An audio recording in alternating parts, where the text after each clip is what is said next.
Whether you're coming from a 2D background, a 3D background, or a no-D background, I'm here to help you out with Tekken 8. But first things first, before we do anything, I want you to choose a main. As for me, for instance, I went with Lily, because I like her flashy, elegant playstyle. Now who am I kidding? She's got a cat. And I like those booty shorts of hers. Got your main sorted out? Good.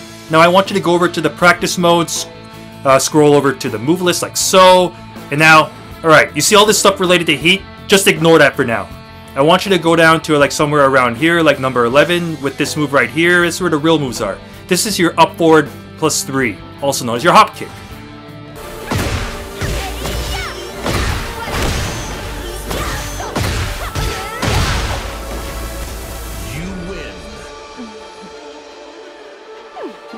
Please don't spam hop kicks recklessly. Alright, once you're done going through the main techniques section of the move list, then I want you to scroll over to the all techniques, and again, ignore the hate system, ignore the hate moves, even ignore your rage move for now, and scroll over to around where number 15 is right now. These are your normal moves. And just press the triangle or Y button in order to display in-game like so. Once you're going through your character's moveset and familiarizing yourself with it, let's go over some fundamentals.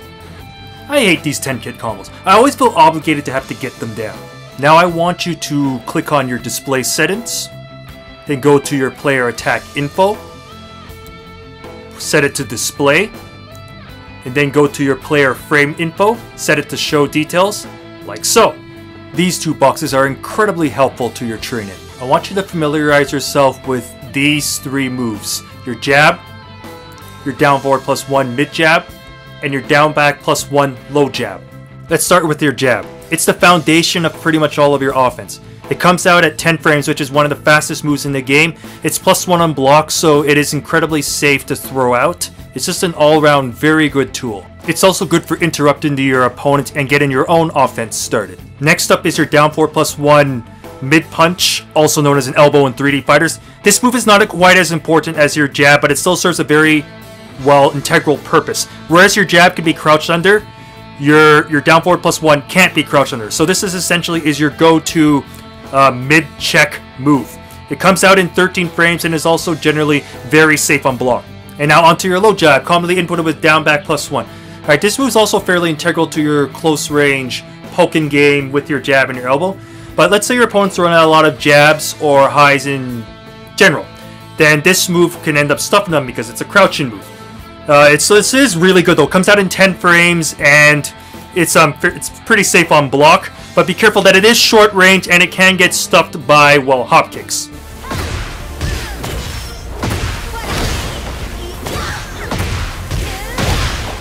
Take note that down jabs are special lows. That means they can be blocked standing or crouching. If you want to do low damage, you can use something like your down 4, but be careful that it is -4 on hit, so that means you can't really spam it. Once you've acquainted yourself with a character's jab, elbow, and down jab, now you're going to be looking for a good low poke to throw in something preferably unreactable, such as Lily's like down 3, or for something else like her down 1-2.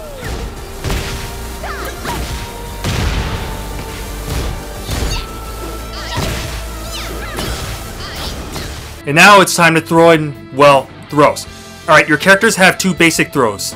Your left throw, which is inputted with 1 plus 3, also known as left punch and left kick. And the right throw, which can be inputted with 2 plus 4, also known as right kick, right punch. These are broken by pressing either 1 or 2, so either left punch or right punch. Characters also have a command grab. With Lily, for instance, it's inputted with up forward 1 plus 2, and these throws are different. They can only be broken by pressing 1 plus 2. So that's basically the mix-up. Command grab or normal grab.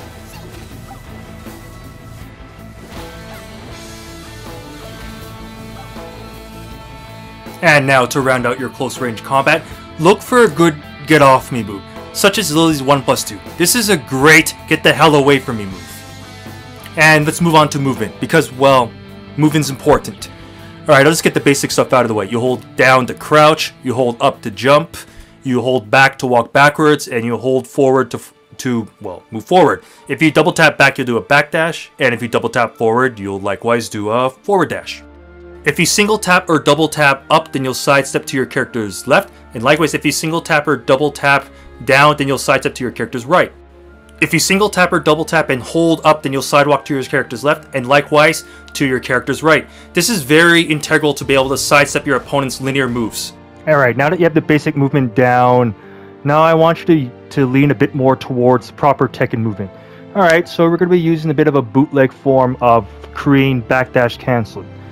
The basis for this is you do a backdash and then you crouch, which ends up doing a sidestep. The sidestep will cancel the backdash movement a bit, so if you end up doing it continuously, like back down, back down, then you'll end up moving back a bit faster than just simply doing like a regular backdash, while also being able to transition into your sidestep pretty well. So again, that movement is back down, back down, back, and you can basically just do it continuously. However, in Tekken 8 in particular, normal backdashing is better than in previous Tekken games, so if you're not as comfortable with Korean backdash canceling, then you could just do a normal backdash until you're ready to try and I guess evolve your movement a bit.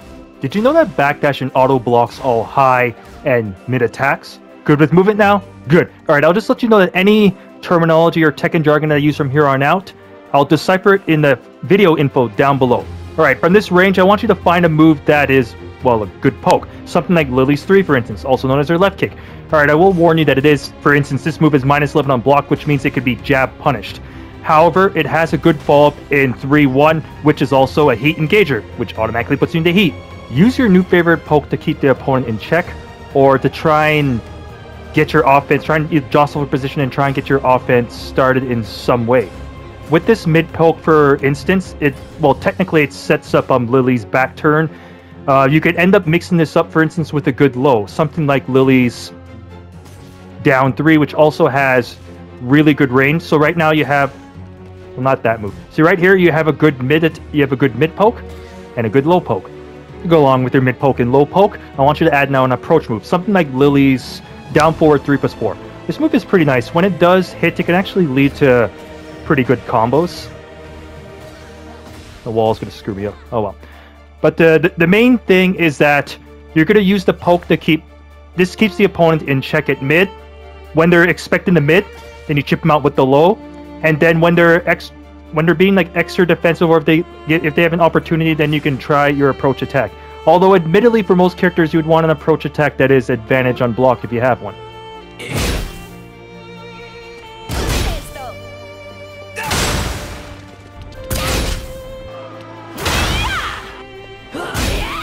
Or you can just use a character's run-in 3 if it looks like this. I mean, careful, this move is highly telegraphed, but it is good advantage on block. Also, feel free to poke with your 1-2 from mid-range to both stifle approaches and just simply as a general poke. And now, for combos.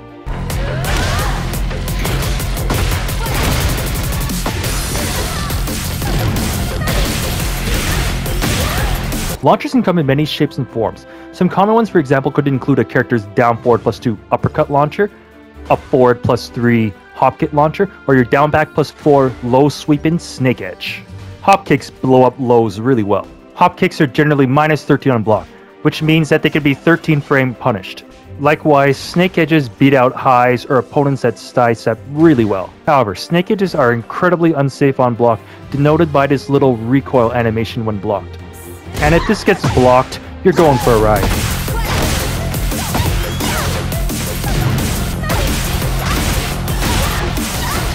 Hop kicks for beating lows, and snake edges are for beating side steps or highs.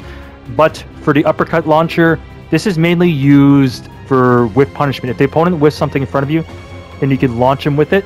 Or if they end up doing a linear move and you sidestep, you can also launch with this. Use your uppercut launcher or your hop kick for whiff punishment. Either move doesn't really matter that much, but just to let you know, in Lily's case, her hop kick comes out 1 frame faster than her uppercut launcher. However, her uppercut launcher is -11 as opposed to -13, meaning that it's only really going to be punished by a jab punishment as opposed to like a 13 frame punisher, for instance. Along with normal hit launchers, there's also counter hit launchers which only trigger when they connect on counter hits, such as Nina's forward 3-3. These counter hit launchers can also lead to pretty good combos. Counter hit combo starters can be great for opponents that attack from disadvantage. Whereas normal hit launchers tend to be unsafe on block, or, well, slow and unsafe, counter hit launchers tend to be pretty safe on block. And can also be quite quick too. Characters such as Nina and Brian have an interesting combo starter known as an orbital, such as Nina's up forward +1.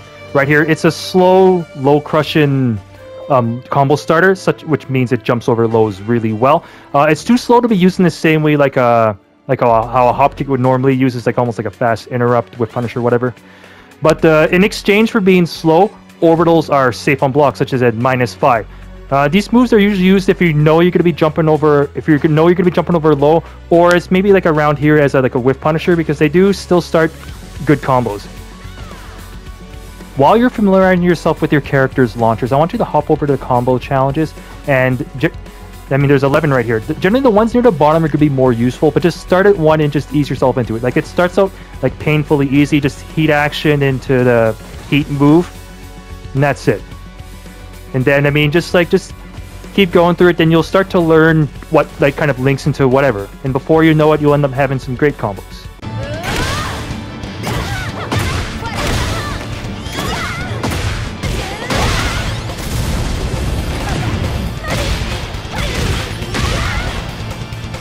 Let's take a look at the new mechanics to Tekken 8. Yes, I'm talking about the heat system. So I want you to pop over to your move list, like so.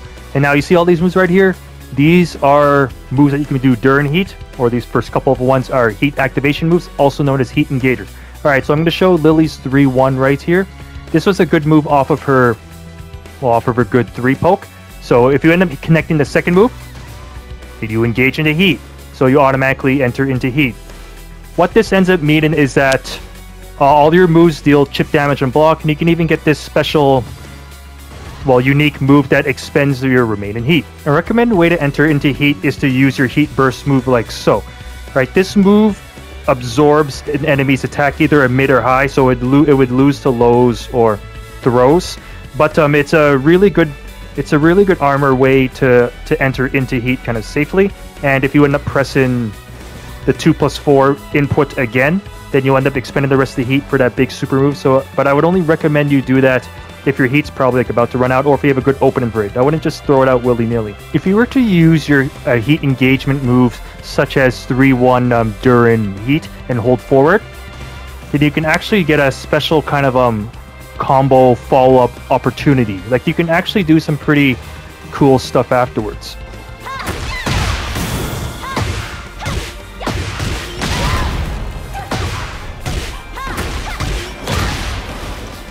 Honestly, if you're new to Tekken 8, don't worry too much about using heat moves that much. That can come later.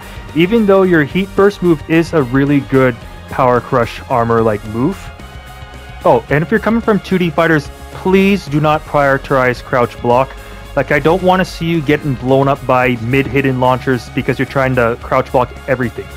What I want you to do is basically stand and block almost everything, and try and look out for slow lows like a snake edge or a slow knockdown low. Tekken 8 has a good punishment training system, but honestly, just like the heat system, a lot of this stuff is better to learn later once you're more familiar with your character in the game. I mean, it's still pretty good. Oh, what am I doing? It's still like pretty good for, again, like practicing your punishment on the, like, once certain characters are giving you trouble, then that's when it's like good to kind of like focus on this kind of stuff. How was I slow there? Alright, and once you got a general handle on the gameplay of Tekken 8, then now what I want you to do is go and fight your ghost. Round 1. Fight. It's actually really interesting practice though, because this AI can get kind of like nuts at times, but the main thing though is that whereas the normal AI can get a little predictable, your ghost actually kind of adjusts to the way how you play, and as a result, the more you play it, the more that it can actually kind of drive you nuts. Round 3. Fight.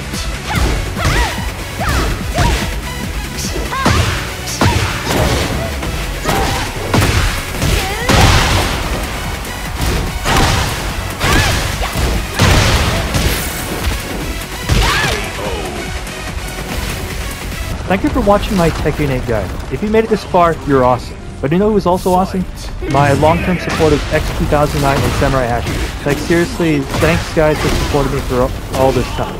Anyways, if you had any difficulty with any of the terminology or anything in this video, then just check out a video guide I have that can help you out with fighting game notation. Anyways, before Stitcher signing off, thanks for tuning in, and I'll see you next time on Top Tier Tips. You win.